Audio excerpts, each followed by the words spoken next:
Welcome to the Crypto Daily News. This podcast is created by Generative AI. Today is October 3rd, 2024, and we're diving into the latest happenings in the world of cryptocurrency, blockchain, and Web3. As always, links to all stories can be found in the episode notes. First up, let's talk about Dollar Flight Club, a subscription service that's making waves in the travel industry by offering massive discounts on airfare.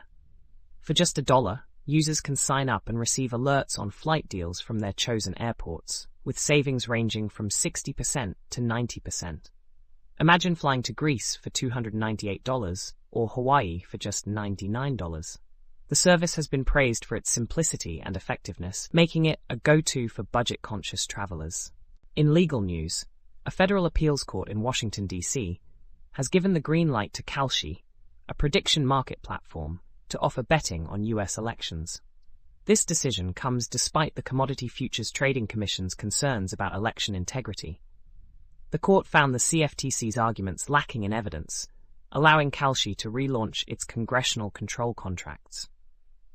While some critics worry about misinformation risks, Kalshi argues that its platform provides valuable data for election forecasting. Moving on to blockchain finance, Franklin Templeton has launched its on-chain U.S. government money fund on the Aptos blockchain. This marks their fifth blockchain deployment, aiming to bridge traditional and decentralized finance.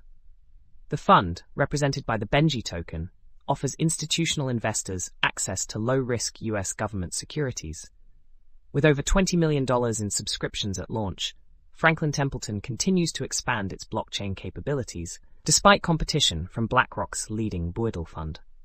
In the Ethereum ecosystem, Ramon Requero has introduced Musubi, a feature enabling chainless swaps for assets. This innovation allows users to swap assets using their fingerprint without leaving their Kinto-insured wallet, addressing liquidity fragmentation issues. Musubi ensures non-custodial swaps and enhances security through Kinto's identity layer, offering a seamless and secure user experience. An investigation by Sam Kessler has uncovered a troubling infiltration of North Korean IT workers in the cryptocurrency industry. Companies like Cosmos and SushiSwap have unknowingly hired these workers, who are linked to funding North Korea's weapons programs. Despite the legal and security risks, no U.S. companies have faced prosecution, highlighting the need for increased vigilance in the industry. Uniswap, the leading decentralized exchange, has reported a significant revenue increase following a fee hike. By raising its swap fee from 0.1% to 0.25%, Uniswap saw its monthly fee revenue soar, maintaining its market dominance with a trading volume of $8.1 billion last week. This revenue boost comes amid ongoing legal scrutiny from the SEC, showcasing Uniswap's resilience in the DeFi space. Finally, Bybit, the third largest offshore cryptocurrency exchange, has opened registration for users in China, a surprising move given its previous restrictions. This shift could be a strategic attempt to capture a larger user base, but it raises internal concerns about compliance. Meanwhile, Binance is reportedly undergoing layoffs, reflecting the challenging market environment and regulatory pressures in the crypto landscape. That's all for today's episode of the Crypto Daily News. We hope you found these stories insightful and informative. Remember to check the episode notes for links to all the stories we've covered.